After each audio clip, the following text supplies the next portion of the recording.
Internet. 2023 is almost here, so I thought it'd be fun to take a look back at the most deadly technologies of 2022. I want to start the list off right with a technology that's being pushed by the world's largest welfare queen, Elon Musk. Little something called Neuralink. Now, Neuralink is a brain chip that allows Elon Musk's company to crack open your skull, dig inside of your brain, and put this chip in that kills 15 out of 23 of the monkeys that they've put it in. Replacing a piece of skull with like a smartwatch. Also, you can handle your device without using your thumbs. Does the benefit outweigh the risk? I'll let you decide that. For me personally, seeing corporations being absolved of all responsibility for killing people tells me it's not worth it for me. But it's your body, your choice. I know a lot of you guys out there want to be able to play solitaire without using your fingers. But I like using my fingers. As a matter of fact, I have a few choice fingers for Elon Musk and all the billionaires who are stealing from us. Next on the list, killer robots. You heard me correctly. The robot revolution that was prophesized in the Terminator film series is upon us. Now, I've seen these things online, but I had my first experience with one in person just a few days ago when I went to California.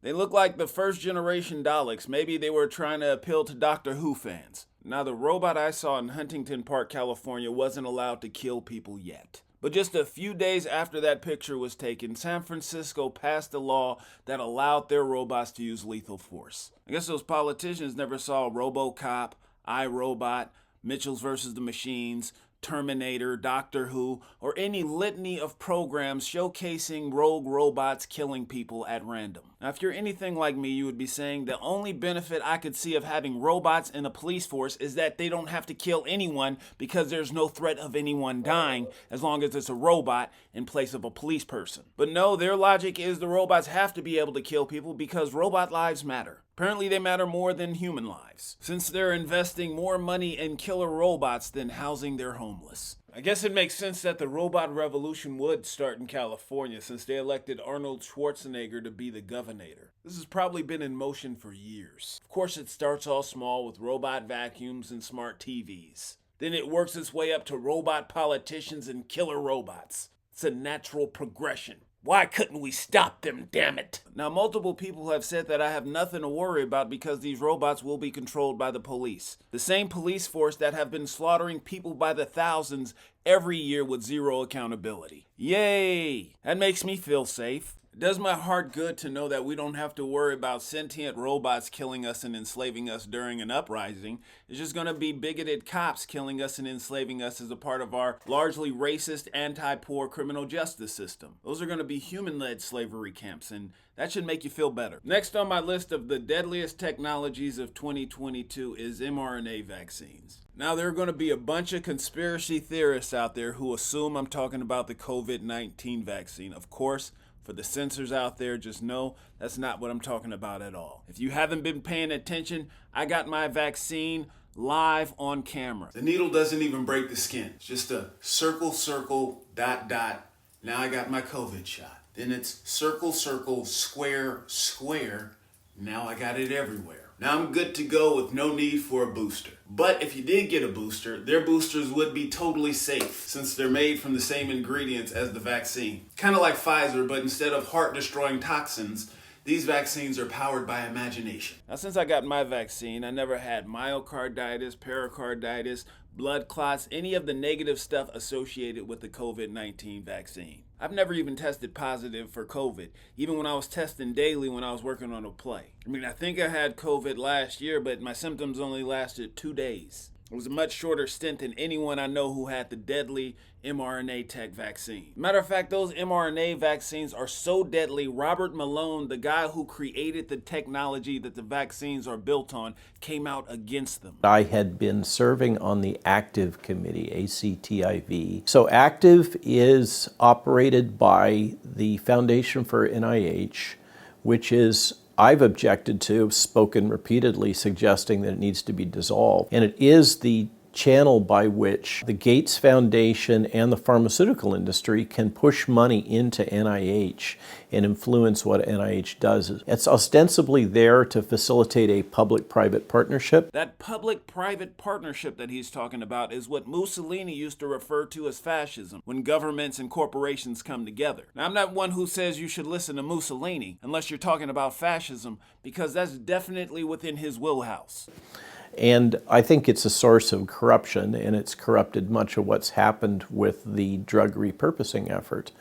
I was there at the behest of my client, who was a GS-14 level government employee working for a Defense Threat Reduction Agency, and I'm intentionally leaving his name off. I'm assuming Robert Malone is leaving this guy's name off because he will kill him, because we're run by psychopaths. I was there in support of Defense Threat Reduction Agency, Chem Biodefense Group. Further clarification, when he says biological defense, he means biological warfare, because they were creating biological weapons. And I've had Stu Peters now accuse me of being a mass murderer because I invented the platform mRNA delivery technology, in contrast to the fact that I've been the one talking about what the problems are. In the late 1980s, I happened to be working in a gene therapy lab, really the genesis of non-viral gene delivery. I wrote a Substack about this with the analogy to Oppenheimer. I had no idea that what I was working on and had come up with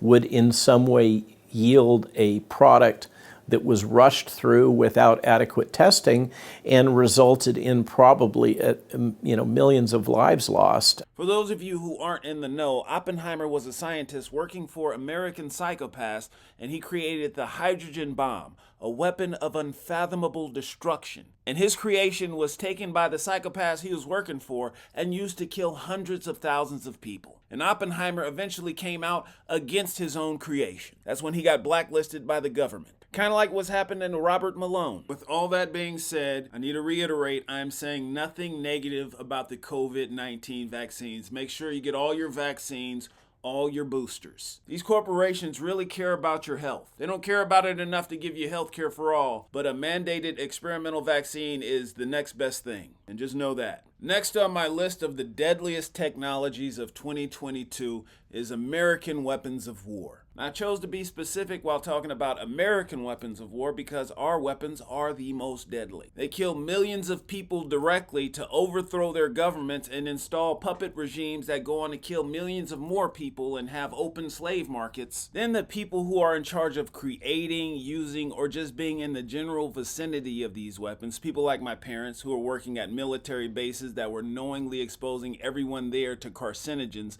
go on to die from cancer. That's when the corporations that are looting the American taxpayers to create these weapons of mass destruction set up shell companies so they don't have to pay up all the damages they owe for killing all the people they kill. But now the new game they play is to take billions of dollars that could be feeding the hungry or housing the homeless, and they just give that in weapons to the Nazis. Because once again, we are run by psychopaths. And that's why the American weapons of war are the most deadly in the world. Because when they talk about liberating people, they're talking about having you in an open-air slave market. Because they need people to be extremely desperate in fear of their lives for them to be able to procreate with anyone. Because they are so disgusting that people need the threat of being murdered or tortured for them to ever get naked in front of them. Now, the last on my list of the deadliest technologies of 2022 is social media, which you could probably argue is an extension of the American weapons of war, since it's run by the CIA, FBI, all of the worst of American intelligence agencies. These companies take billions of dollars in our tax money, then they claim to be private companies so they can shut down your First Amendment rights. And we all know the First Amendment is the most important amendment. That's why it's numero uno, because the first casualty of any war is the truth. And the corporations that run our government and control social media are at war with us. That's why they shut down truth tellers. And 2022 was a particularly bad year. I mean, they've been doing it for a while. I lost my first channel back in 2014, but I lost 3 channels this year alone. And every video that was taken down was proven to be right. But liars on social media platforms are elevated because they lead more cattle to the slaughter. Virus stops with every vaccinated person. Social media companies can make you celebrate the idea of a welfare queen who comes from blood emerald money inserting a chip into your brain. Or they can convince you that a robot that can kill you is going to make you safe somehow. Or they can have you worried that you didn't get your deadly mRNA vaccine that goes on to give you blood clots. Or social media can have you thinking that equipping Nazis with deadly weapons is a good idea. That's why social media is my #1 deadliest technology of 2022. Because a completely co-opted social media like we have in America can convince millions of people to go against their own best interest and turn you against your neighbor that you should be coming together with to overthrow your corporate overlords. One thing all of these technologies have in common is they were not created by the people who are making the most money off of them and the people who are getting the most power from them. Elon Musk didn't create that chip in your brain. I'm pretty sure he got the idea to fund it from Klaus Schwab. Can you imagine that in 10 years when we are sitting here, we have an implant in our brains and I can immediately feel, because you all will have implants, and we measure your brain waves. Let's go. Elon Musk also didn't create Twitter. He just bought it with the welfare money that he skimmed from American taxpayers. Bill Gates didn't create the mRNA vaccines, even though he's making billions of dollars off of them. The cops that will go on to kill people with lethal robots have no idea how to create them. But that won't stop them from destroying you. Terminate! The lesson to learn from these technologies is, it's time to stop giving these people any power. We need to all stop playing their games. I don't fuck with Monopoly. That shit is boring, especially when motherfuckers are cheating. It's time to flip the board and play a new game. They can't win if we don't play. You don't fight the war, it'll end today. Well, internet, that concludes my list of the most deadly technologies of 2022. Don't forget to be good to each other. Peace. Offer invitations at NatesVlogs.net. I provide you information. And for your convenience, I'm also in syndication.